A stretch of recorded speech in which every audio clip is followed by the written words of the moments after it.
La Eucaristía es algo muy central en la vida cristiana, pero mucho, que sin embargo está relativamente, por no decir bastante, desenfocado en algunas cosas. Y esto no es cosa que haya que culpar a nadie de ello, sino que son razones históricas que explican. La historia tiene sus polvos que se ponen sobre las cosas. Yo siempre digo que hay una ley de entropía, no solo de la naturaleza, sino de la historia. Entonces, este desenfoque alguna vez lo he expresado imaginando que se encuentran un cristiano del siglo I y un cristiano del siglo XX, piadoso y bueno, y que le dice, yo voy siempre a misa. Y el del siglo I dice, ¿cómo qué? Y después de estar hablando un rato dice, la cena del Señor. Sí, eso, la cena del Señor. El cambio de nombre significa bastante del desenfoque que hay. O, en otro sentido, yo tengo una piedad muy eucarística, y aquel dice, ¿cómo que quieres decir? Y después habla, la fracción del pan. Esas dos palabras que eran las primitivas de la Eucaristía, la cena del Señor y la fracción del pan, hoy han desaparecido y nos hemos quedado con la misa, que en realidad la palabra misa significa despedida, de cuando la misa era en latín y todo eso, y con la Eucaristía, que está un poco mejor, que significa acción de gracias y demás. Entonces hemos convertido sin querer la Eucaristía en un acto de culto, cuando en realidad habría que decir la Eucaristía es la destrucción de todos los actos de culto, y de lo que damos gracias en la Eucaristía, que eso significa la palabra Eucaristía, es que no tenemos que ofrecerle ningún culto a Dios. Lo que tenemos que hacer es actualizar aquella última cena, que ahora explicaremos, que celebró Jesús, en la cual se transforman las relaciones humanas, como ahora veremos también, y en realidad ese resulta ser el único culto que le podemos dar a Dios. La historia de este desenfoque, si miramos los 20 siglos, en los primeros años del cristianismo, los cristianos eran minoría. Se reunían a celebrar la cena del Señor en la casa de alguna persona un poco más acomodada, que cedía una habitación, y allí había 10, 15, 20 personas en torno a la mesa, y entonces era mucho más fácil tener la conciencia de que están celebrando una cena, porque además cenaban o comían antes de pasar a la Eucaristía, ¿no? Como hace notar Rafa Aguirre, y creo que es un detalle importante, en estas cenas de los primeros cristianos ha sido la primera vez en la historia humana en que un señor y su esclavo han estado sentados en la misma mesa, compartiendo la cena. Esto tiene un potencial enorme que acabará con muchas instituciones esclavistas del mundo antiguo y demás. Estos son los primeros años del cristianismo. La Iglesia crece, llega un momento que ya no es perseguida, que está declarada casi religión oficial, y entonces lo que hacen para celebrar la Cena del Señor es alquilar locales, nos consta así bastante claramente. El local ya es mucho más grande, no vienen 15 personas, vienen a lo mejor 100, 150, 200, y entonces va apareciendo la palabra asamblea. Y al haber tantas personas, pues ya tiene que haber uno que esté un poco distante enfrente de ellos, no sentado a la mesa como antes, simplemente para que le puedan oír, para que le puedan ver, etcétera, etcétera. En este segundo paso ya hay una cierta desviación. Pero luego, cuando ya toda la sociedad se ha hecho católica, al menos sociológicamente, la Iglesia ha construido sus grandes catedrales, allí puede acudir miles de personas, y por otro lado, el latín, que había sido la lengua oficial, la común entonces, se ha ido perdiendo, van apareciendo diversas lenguas, la Eucaristía se sigue celebrando en latín, y entonces, ¿qué pasa? Por la magnitud del local hay una distancia grande entre el que preside la cena y el público. Además, como no entienden ya lo que dice, pues él está ya diciendo su misa, sus oraciones en latín, y la gente que está debajo asistiendo a la Eucaristía, pues está uno rezando el rosario, otros sí saben leer mirando algún librito que tienen las oraciones, y entonces es cuando, por lo menos para que haya un momento en que se den cuenta de lo que pasa, cuando viene el momento de la consagración, el monaguillo toca la campana y el cura levanta la hostia para que la puedan adorar y sepan que están delante de la Eucaristía. Se ha perdido aquí, naturalmente, todo el significado primero, y repito, no por mala voluntad de nadie, sino porque la dinámica de la historia tiene estos esto es llenarse de polvo, y si no quitamos el polvo, como me han hecho a mí estas directoras para la clase encima de mi mesa, pues si no quitamos el polvo, pues pasa lo que pasa, ¿no? Entonces, vamos a tratar de recuperar, en primer lugar, cuál fue el sentido de la Cena del Señor, la primera Eucaristía, ¿no? En el momento que Jesús ha entrado en Jerusalén, al principio todo fue muy apoteósico, y mucha gente, etcétera, etcétera, pero en 3 o 4 días las cosas han cambiado totalmente y el horizonte está negro, muy negro. Y los meteorólogos sociales del momento pues ya pueden predecir que aquí va a pasar algo, ¿no? Entonces, en ese momento, Jesús se decide a celebrar una cena. Primer detalle importante. Aquí hay que aclarar una cosa: los evangelios nos dan 2 fechas de la Eucaristía. Según los sinópticos, Jesús celebró la cena pascual. Según San Juan, Jesús celebró una cena por su cuenta, porque la cena pascual era al día siguiente. Es más probable, por lo que yo conozco, que la cronología verdadera sea la cronología de Juan. Porque es lógico suponer que como luego aquella cena acabaría siendo para los cristianos la verdadera cena pascual, los sinópticos cambien la fecha y pongan en la cena de la Pascua, para que se vea eso, ¿eh? Eso es más normal que no suponer que una cena que había sido pascual, San Juan, no sé por qué motivos, la saca y la pone distinta de esa, ¿eh? Por otro lado, aunque San Juan, en cuanto a las palabras del Señor, ves a saber lo que ahí quedará de palabras del Señor, en cambio, en cuanto a datos de cronología y lugar, suele ser mucho más preciso, curiosamente. Pues bien, Jesús se decide a celebrar una cena. El hecho de celebrarla en un momento tan negro ya es un acto de esperanza, ¿eh? Porque la cena siempre tiene algo de fiesta, con lo cual ya nos está diciendo, bien, Jesús va a enfocar esta cena como una apuesta por la esperanza ante la negrura del horizonte. ¿Y cómo se hace eso? En esa cena Jesús hace un par de gestos, y quiero subrayar ahora la palabra gesto, porque nosotros hemos reducido la Eucaristía solo a la materia, y en realidad el verdadero significado de la Eucaristía está en la materia más el gesto. ¿Cuáles son los 2 gestos que hace Jesús? Lo sabemos de sobra, ¿no? Partir el pan y pasarlo y compartirlo. En todas las entrañas de todos los pueblos de la humanidad, donde quiera que sea, el gesto de partir el pan tiene el significado de compartir la necesidad. Tomad, comed, se está compartiendo aquí la necesidad. La palabra aramea, que significa pan, significa también alimento, por tanto la idea es de compartir la necesidad. También en el inconsciente de todas las tribus o razas o ciudades o civilizaciones humanas, el otro gesto, que es pasar la copa, tiene el significado de comunicar la alegría. Prescindimos ahora si la copa es de vino o es de chicha o es de lo que sea, ¿no? Pero al participar todos de una misma copa se celebra la alegría. Entonces hay este doble gesto cuyo significado, repito, está metido en las entrañas del ser humano: compartir la necesidad y comunicar la alegría. Y ante ese gesto, cuando dice Jesús, siempre que hagáis esto, yo estoy con vosotros. Y esto es un elemento absolutamente fundamental. Y lo dice con aquellas palabras: este es mi cuerpo, esta es mi sangre, que también tienen en el mundo semita un significado un poco distinto de nosotros. Para nosotros el cuerpo es la materia y la sangre es una cosa que significa el dolor, etc. En el mundo semita el cuerpo es la persona, en cuanto se puede comunicar. Por tanto, esta es mi persona, y la sangre es la vida entregada. Esta es mi persona y esta es mi vida que se entrega por vosotros. Bien, precisamente por eso, porque en ese gesto de entregar la persona y entregar la vida, el Señor se queda con nosotros para siempre. Precisamente por eso la cena que celebra Jesús se convertirá para los cristianos en la verdadera cena de Pascua. Y por eso los sinópticos cambian la fecha, probablemente, y ponen la cena del Señor en el día de la Pascua. Entonces, en ese estaré con vosotros, al repetir este gesto, es donde ha nacido la verdad de fe de la presencia real de Jesús en la Eucaristía. Pero atención a una cosa importante, el Jesús que está presente en la Eucaristía, o el cuerpo de Cristo, como decimos nosotros, no es el cuerpo del Jesús terreno, es el cuerpo del resucitado. De eso no tenemos idea de cómo es el cuerpo del resucitado.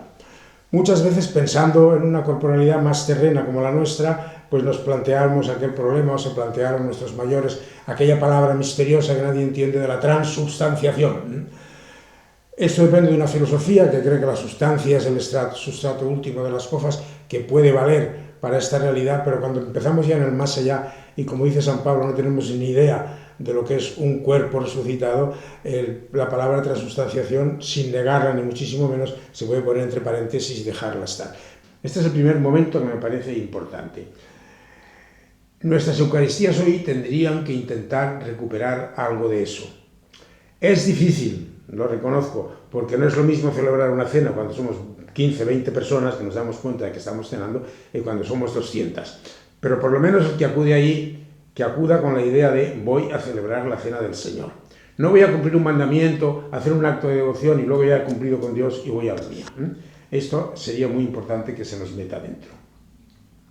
Por otro lado, sin movernos del mundo antiguo, se sabe con bastante certeza histórica que las dos cofas de Jesús, que ya desde el primer momento empezaron a estar presentes en la vida de los pocos, luego unos poquitos más cristianos, fueron el rezo del Padre Nuestro, con dos versiones distintas, y la celebración de la cena. Pues bien, como ya San Pablo conocía todas estas celebraciones de la cena, dice en su carta a los Corintios algo que es importante. Como el pan que partimos no es más que uno, como todos participamos del mismo pan, entonces todos nosotros somos uno y debemos ser uno. Y aquí se ve cómo lo que significa fundamentalmente la Eucaristía, unido con lo que antes he dicho, es una transformación de las relaciones humanas. Si no hay una verdadera transformación de las relaciones humanas, podemos estar haciendo unas cosas ya muy devotas, pero creo que no estamos haciendo el verdadero significado de la Eucaristía, es compartir la necesidad y comunicar la alegría. Algunos conoceréis quizás que el cardenal Libac tiene una frase famosa, muy repetida, que era esta: la Iglesia hace la Eucaristía hace a la Iglesia. Hace, o por lo menos debería hacer, la Eucaristía debería hacer a la Iglesia. ¿Qué quiere decir esto? La Iglesia que celebra la Eucaristía debería ser un lugar donde las relaciones humanas estén absolutamente transformadas. Por tanto, la Eucaristía nos ha de ayudar, por así decir, a eucaristizar la Iglesia. Y entonces, a partir de aquí, la misión de la Iglesia sería, entre comillas otra vez, eucaristizar al mundo, es decir, transformar las relaciones humanas. Una muestra de que la Eucaristía significaba la transformación de las relaciones humanas la tenemos precisamente en el capítulo 11 de la primera carta a los Corintios, que describe un poco cómo se celebraban, se reunían allá para cenar, eso que he dicho antes, por primera vez el esclavo y el señor estaban en la misma mesa, pero luego la práctica tiene sus exigencias. Los señores estaban libres y llegaban puntuales. Los esclavos muchas veces se tenían que escapar de casa como podían y llegaban tarde. Los más acomodados se impacientaban de esperar a los otros y empezaban a cenar. Y entonces ya no se repartía nada. Llegaban los otros y cogían las migajas que quedaban. Y San Pablo se pone durísimo en la carta, pero de los fragmentos duros de San Pablo. Unos están hartos y otros pasan hambre. Pues si unos están hartos y otros pasan hambre, eso ya no es celebrar la cena del Señor. Y el que celebra la cena del Señor con estas diferencias se traga su propia condenación. Es curioso cómo esto luego lo sacamos de ese contexto y lo metimos en otro contexto que podrá tener su verdad, etcétera, pero no era el bíblico. El que celebra la Eucaristía en pecado mortal se traga su propia condenación, o sin haberse confesado se traga su propia condenación. No, el texto de Pablo indica hasta qué punto. Si en la Eucaristía no se transforman las relaciones humanas de manera que el Señor y el esclavo sean iguales, porque son hijos de Dios al mismo nivel y son hermanos de Cristo al mismo nivel. Si eso no se da en la celebración de la Cena del Señor, pues aquello ya no es la Cena del Señor, simplemente. Precisamente por eso, en cuanto a transformación de las relaciones humanas, dirá también San Pablo que al celebrar la Eucaristía anunciamos y proclamamos, todavía está en la respuesta que suelen dar los cristianos, anunciamos, ¿qué anunciamos? No tu muerte, tu vida entregada hasta la muerte, que eso es el significado de la palabra muerte. Tu vida entregada hasta la muerte y tu resurrección. Y luego viene el ven Señor Jesús, que ya no es un un anuncio, sino una proclamación de un futuro. Tienen las dos cosas. Agradecemos un pasado y proclamamos un futuro. Agradecemos ese pasado de la vida entregada de Jesús, que se condensa en la Eucaristía y que tiene ese significado de transformar las relaciones humanas, y anunciamos un futuro en el que esas relaciones humanas pues deberían irse transformando. Otra cosa, un tercer capítulo, podría ser, después de lo dicho, que es lo más importante, creo yo, también la Eucaristía significa una transformación o una dignificación de la materia. Ahora nos vamos ya de las relaciones humanas y del gesto que antes he dicho que era tan importante a lo que es la materia, que son el pan y el vino. Ya algún autor del siglo II, comentando por qué el Señor se quiso quedar en nosotros con pan y vino, dice, no quiso hacer una creación nueva, una materia nueva, especial para quedarse con nosotros, sino que quiso echar mano de esta misma creación nuestra para dársenos. Así lo dice San Ireneo. Entonces, bueno, la dignificación de la materia, pues yo creo que tiene bastante que ver. No voy a entrar en este punto porque se sale de la Eucaristía, pero uno de los argumentos en favor del respeto a la tierra, de la veneración de la tierra, de todo lo que la ecología nos está llamando, sería eso. La tierra es el material que elige Dios para dárselo. Conoceréis muchos, porque es bien conocido en este caso, lo que esto significó para Teilhard de Chardin. Uno de los escritos de Teilhard es precisamente ese que se llama La Misa sobre el Mundo. Cuando Teilhard, allá en China, no teniendo pan y vino, imagina que celebra una Eucaristía con toda la materia del mundo. Texto bien bonito, que si alguien lo quiere lo puede buscar y lo puede leer. Estos son los tres elementos fundamentales que para mí constituyen pues, la Eucaristía. Como conclusión, me gustaría que se quedase algo muy claro. Mucha gente, como he dicho antes, tiene la mentalidad de que cuando sale de misa, supongamos, si es que va a misa el domingo, que hoy ya van menos, pues salen con ese día, bueno, ya hemos cumplido con Dios, ahora vamos a lo nuestro. Eso es lo que desfigura totalmente el significado de la Eucaristía, porque tendríamos que salir de misa diciendo, bueno, ahora vamos a cumplir con Dios, y solo cumpliremos con Dios si vamos transformando nuestras relaciones. Por eso he insistido al principio, no se trata de un acto de culto, ya le hemos dado a Dios lo suyo y ahora vamos a lo nuestro. No, es que el único culto que le podemos dar a Dios es en comunión con aquella cena de Jesús, con aquel gesto de Jesús, transformar nosotros las relaciones humanas. A mí me parece que esto es lo central de lo que quiero decir y quedan unos cuantos puntos de discusión actual que ahora iré, pero que los podemos titular simplemente como apéndices. No quiero hacerme propaganda porque está muy feo, pero siempre que da una clase le piden bibliografía. Y yo cuando me piden bibliografía suelo decir, mira, lo que más conozco es lo mío, porque es lo que más he leído. Y por tanto, de lo que he explicado aquí, podéis encontrar una ampliación o prácticamente lo mismo con algunos textos que aquí no he citado de la tradición primitiva para que se vea la veracidad o la razón de lo que digo. En el capítulo 4 de un libro mío que se titula Herejías del catolicismo actual.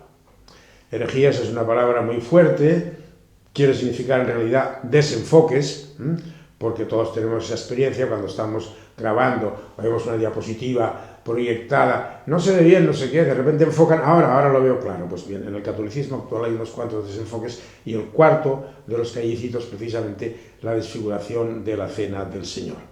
También tengo un pequeño cuaderno en Cristianismo y Justicia, de los cuadernos de Cristianismo y Justicia, uno titulado Símbolos de Fraternidad y que está referido a los sacramentos, y en ese pues hay un capítulo también dedicado a la Eucaristía. Cerrando esto, vamos a pasar a algunas cuantas preguntas concretas que yo creo que pueden surgir porque tienen que ver con nuestra costumbre, con nuestras prácticas habituales. La primera, que la tengo que decir lamentándola un poco, es esa reforma, a mi modo de ver, deforma, más que reforma, que se ha querido hacer con la traducción, donde antes decía que será entregado vuestra sangre, que será derramada por todos, ahora se ha puesto por muchos. Esto ha creado en algunas gentes un choque, como si Jesús no hubiera muerto por todos. Yo no sé exactamente a qué se debe esto, que como digo me parece un paso atrás, pero quisiera decir a propósito de eso. Es cierto que el texto griego dice hiperpolón, que significa por muchos, pero, primera cosa, ese texto griego no es el texto oficial. Las palabras de Jesús en arameo, que es las que debió pronunciar, no tienen el significado de muchos en cuanto opuesto a otros, sino el significado de una multitud. Es un texto puramente afirmativo y no comparativo. Nuestros muchos siempre dicen no todos, en cambio la multitud no significa eso. Por tanto, no entiendo esa manía de traducir literalmente algo que ya es una traducción insuficiente a mi manera de ver. Pero si aunque fuera lo original, es más importante la comprensión de la fe que la literalidad de una traducción. Y la comprensión de la fe con infinitos otros textos del Nuevo Testamento, pues dice que la sangre fue derramada por todos, que Jesús murió por todos, que nadie está excluido del acto de entrega de la vida de Jesús. Y entonces, sin querer, no debemos hacer juicio de intenciones ni nada de eso, pero la impresión que da es que haber puesto por muchos en lugar de por todos es como para asustar un poco a la gente y que diga, bueno, cuidado, a ver si yo no estoy entre esos muchos, y entonces revalorizar al cura, que es el que te puede meter entre los muchos. En el fondo, a mí, perdonad que lo diga así, pero me parece una reforma más clerical que auténticamente cristiana o eucarística. Un primer punto. Otro segundo punto, y este tiene más importancia. Lo del pan sin levadura. Muchas veces se celebra Eucaristía en las casas con un pan cualquiera y parece que si no tiene levadura... Vamos a ver. La palabra aramea del pan con que Jesús celebró la Eucaristía, mashot, significa el pan de los pobres. El pan sin levadura era precisamente el pan de la gente más pobre en aquellos tiempos. Por tanto, el significado no está tanto en lo que ahora diría de la levadura, sino en la sencillez del pan que se comparte, etcétera, etcétera. Es el pan de los pobres.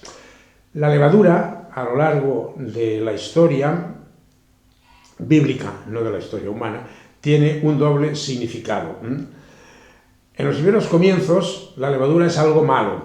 Hace fermentar la masa. Cuando no teníamos neveras, pues aquello dura solamente media hora, sobre todo en un sitio donde hace calor y se estropea. Y por tanto hay que apartarse de la levadura. Incluso en el Evangelio encontramos la frase de Jesús, que nos apartemos de la levadura de los fariseos y de los escribas, etcétera, etcétera, porque nos puede corromper.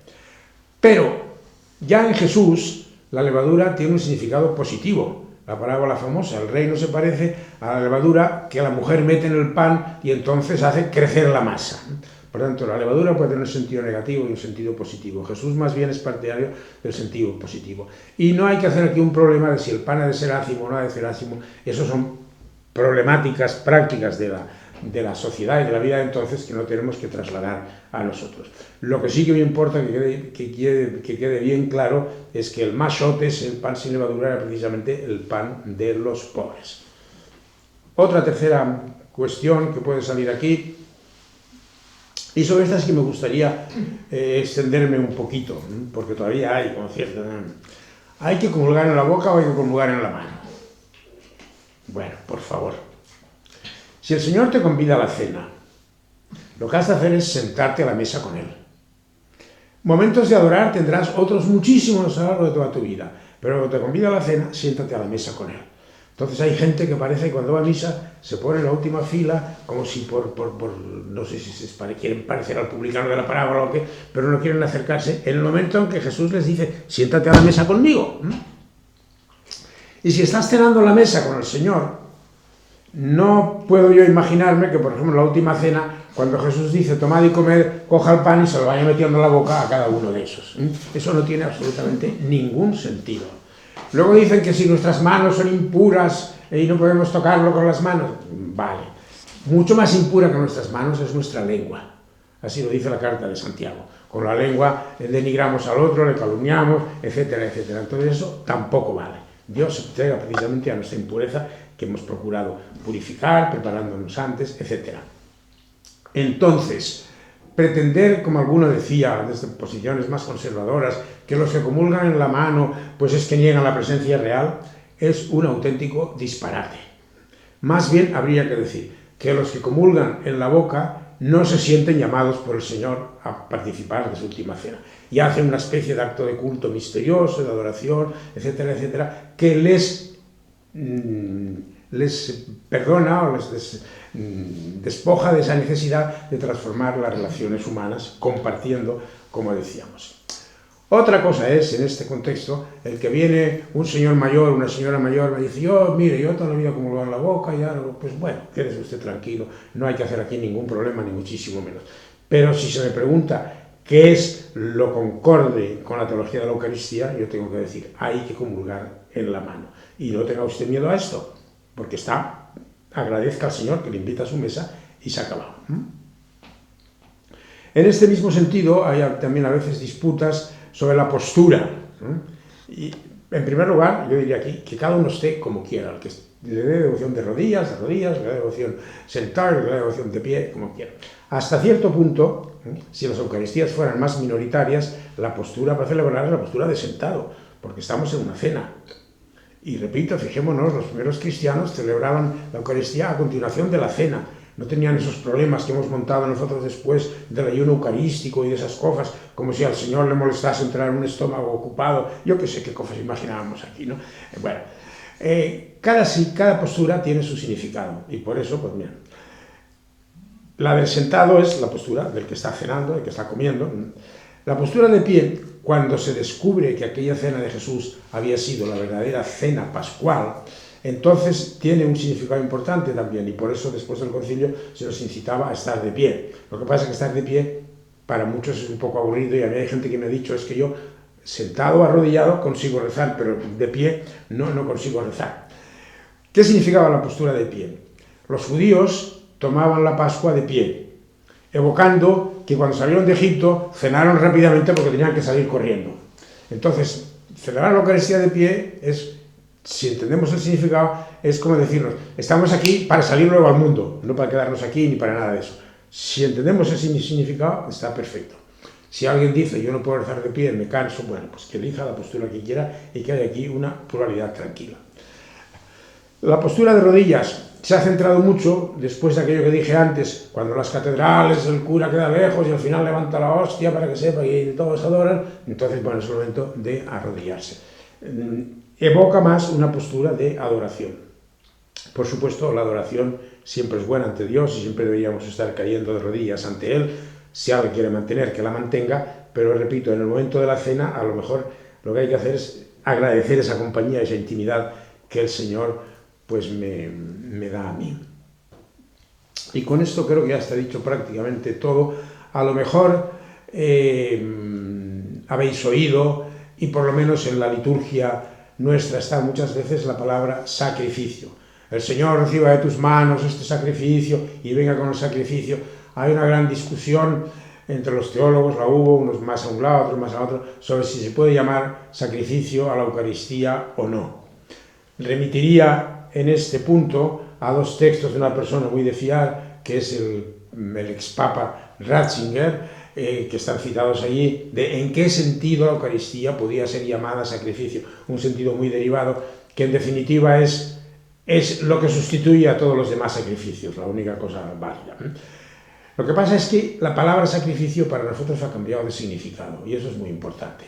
En la antigüedad, sacrificio significa sacralizo, hago algo sagrado, y entonces expresa que algo pasa a ser propiedad de Dios, se diviniza. En cambio, a nosotros la palabra sacrificio solamente nos evoca mortificación, negatividad, privación de algo, etcétera, etcétera.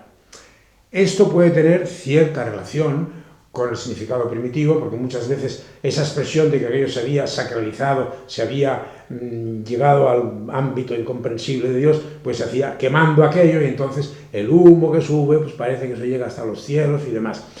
Pero la negatividad que había al quemar la cosa no era por un valor de la negatividad, sino por una manera de expresar que aquello se ha hecho de Dios, se ha hecho divino, ya no es de esta tierra. Yo creo que hoy la palabra sacrificio en la liturgia nuestra sobra. Es mucho mejor decir, sería mucho mejor decir, el Señor reciba de tus manos estas ofrendas que te presentamos, porque si no parece que lo que importa es el sacrificio. Y como Jesús ya ofreció el sacrificio por nosotros, ya tenemos que dispensarnos nosotros de entregarnos a los demás, etcétera, etcétera. Pero bueno, tampoco es que esto sea muy importante. Lo que sí que es muy importante es que en la Eucaristía y en toda la liturgia nuestra cristiana, católica actual, el lenguaje es una cosa que tiene que ser bastante cambiada, porque es un lenguaje que a veces es absolutamente insignificante, en el sentido de que no significa nada, y otras veces se convierte incluso en perjudicial, en nocivo. La última cosa que ya diré es sobre el significado de la palabra. Valdría la pena recuperar aquellas expresiones que he dicho al principio. Estamos celebrando la cena del Señor. Esa cena que resumía su vida entregada y que nosotros actualizamos precisamente en la celebración eucarística. Decir voy a misa, oigo misa, o no oiga usted dos misas de penitencia, realmente desvaloriza mucho la Eucaristía. Ya he dicho, cuando la misa era en latín y el pueblo no la entendía, al final salía el cura y decía, ite misa est, que es de donde viene, que quiere decir, esto es la despedida, es la hora de despedida porque esto se acaba. Claro, llamar despedida a la cena del Señor, si fuera una despedida que nos manda al mundo estaría bien, pero es una palabra que tiene poco significado. La palabra Eucaristía, que es la que más priva después del concilio, y yo lo noto bastante con la gente que trato, la gente más joven me dice si celebro la Eucaristía o no, la gente más vieja me dice, ¿celebras misa? Y si son más jóvenes pero no creyentes, como algunos sobrinos míos, dicen, tío, ¿das misa? Y yo no doy nada, yo presido una cena de todos los compañeros.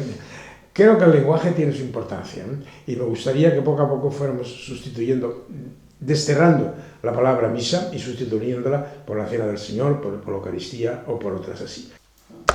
Bueno, como queda un poco de tiempo, voy a ver algunos textos que pueden ser útiles, empezando por el que he aludido, de Ratzinger.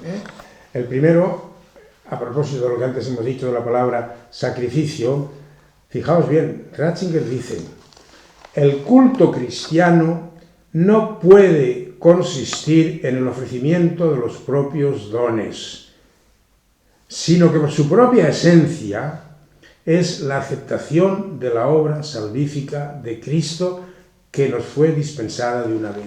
No se trata de que nosotros ofrezcamos algo, sino de que aceptemos, recibamos la vida entregada de Jesús. Ratzinger dice también en otro momento, la liturgia no tiene por fin llenarnos entre temor y temblor del sentimiento de lo santo, que es lo que algunos buscan, sino enfrentarnos con la espada tajante de la palabra de Dios. No tiene por fin procurarnos un marco bello y festivo para el recogimiento callado y la meditación, que es lo que hacemos tantas veces con el incienso, con las flores que ponemos allí, con el perfume, con lo que sea. Pues no es eso, sino introducirnos en el nosotros hijos de Dios, y con ello en el anonadamiento de Dios que descendió hasta lo ordinario. No escaparse de lo ordinario, comento, sino recibir ese Dios que desciende hasta lo ordinario. El mero arcaísmo no sirve para nada, ahora sí que son ya palabras de Ratzinger, y la mera modernización menos todavía. El soportarse mutuamente, de que habla Pablo, o la anchura de la caridad, de que habla Agustín, son los únicos medios que pueden crear el espacio en que el culto cristiano madure en verdadera renovación. Porque el culto divino más auténtico de la cristiandad es la caridad. Fijémonos bien en esto, el soportarse mutuamente. Ese es el verdadero culto cristiano, otra vez. Y en cambio nosotros buscamos mucho más ese ambiente un poco refinado, sutil. Evidentemente que necesitamos el silencio y hay que llenar nuestra interioridad, pero si no la llenamos para luego volver a ser hermanos de todos, eso es una especie de egoísmo espiritual, que el egoísmo no es precisamente material, es mucho más espiritual el egoísmo que puramente material. Y todavía, permitidme que os lea otro texto, ya que esto lo grabo desde Barcelona, Uno de los grandes autores catalanes es Joan Maragall. Joan Maragall, cuando la Semana Trágica, y escribió, a propósito de la quema de iglesias, escribió un famosísimo escrito titulado La iglesia quemada. Allí dice dos cosas que tienen su interés. La primera, quizás han quemado a la iglesia porque no era la iglesia de los pobres. Y los pobres no han sentido que esa fuera su casa. Esto está dicho ya por Maragall a comienzos del siglo pasado. Y por tanto dice, no busquéis ahora el dinero de los ricos para reconstruirla, porque si no otra vez los pobres no seguirán viendo en ella su casa. Tanto afán nuestro por iglesias bien ricas, bien ornadas, bien no sé qué, que al final se convierten en lugares para el turismo más que para la celebración de la Cena del Señor, nos debería llevar a reflexionar un poco. Y añade entonces Joan Maragall, siempre me pareció que la Iglesia adolecía de una falta de divulgación de la palabra sagrada. Yo no soy doctor en ello, e ignoro por qué las cosas se hacen en ella como se hacen. Tampoco puedo decir exactamente cómo podrían hacerse de otros modos. Pero, viendo cómo se hallan en el templo la mayor parte de los que asisten a él, cómo oyen misa con su pasividad ante la tremenda energía del sacrificio, de la entrega, del amor que se celebra en el altar, viendo esto no puedo dejar de decirme, Dios mío, cuánta sublimidad y cuánta energía ineficaces, cuánta riqueza perdida. Es importante, por tanto, el elemento, vamos a decir, que lo quiere decir aquí Maragall, y es impresionante que esto esté dicho hacia 1910, ¿no? El elemento pedagógico de la Eucaristía. Allí pasan grandes cosas, actualizamos la Cena del Señor, el acto de entrega total del amor de Dios, y sin embargo, cuando estamos haciendo eso, la gente ni se entera. Algo podría decirse también, aunque esto ya se sale de la Eucaristía, dado que aquí aludía Maragall, con la palabra. A veces en las misas se leen textos bíblicos que, por muy bíblicos que sean, casi hacen más daño que bien. Que quizás estuvieron elegidos en un despacho de una curia romana de un señor que nunca iba a misa con los demás y que dividió la Biblia en partes para que se enteren todos. Y me ha pasado 2 o 3 veces una lectura que termina y mataron a 20.000, palabra de Dios. Y luego viene una señora y dice, oiga, ¿cómo es palabra de Dios que mataran a 20.000? La palabra de Dios, la importancia que tiene no es informarnos, sino importunarnos, desafiarnos. Entonces habría que buscar para la celebración eucarística textos donde eso cuaje más. La pretensión de que así el fiel tenga una visión de todos los libros de la Biblia, quizá no es la Eucaristía el lugar para eso. La palabra que allá se comenta y la palabra que allá es una palabra que nos tiene que interpelar, que nos tiene que cortar, como dice la carta a los hebreos, porque es como una espada. Y si no, más bien salimos con dudas o salimos con algo más que dudas, ¿no? No tengo nada más que decir.